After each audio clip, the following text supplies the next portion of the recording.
55 বছরের ইতিহাসে বিদায়ী 24-25 অর্থ বছরে বিমান বাংলাদেশ এয়ারলাইন্স রেকর্ড নেট মুনাফা করেছে 937 কোটি টাকা। এর আগে 21-22 অর্থ বছরে তাদের সর্বোচ্চ লাভ ছিল 440 কোটি টাকা, অর্থাৎ এবারের লাভ আগের রেকর্ডের দ্বিগুণেরও বেশি। 2007 সালে পাবলিক লিমিটেড কোম্পানি হওয়ার পর গত 18 বছরে তারা মোট যত লাভ করেছিল, এবার এক বছরেই তার চেয়ে বড় চমক দেখিয়েছে জাতীয় পতাকাবাহী এই সংস্থাটি।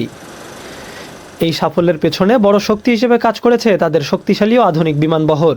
বিদায়ী অর্থ বছরে বিমানের বহরে ছিল মোট 21টি উড়োজাহাজ, যার মধ্যে 19টি বিমানের একেবারে নিজস্ব মালিকানাধীন।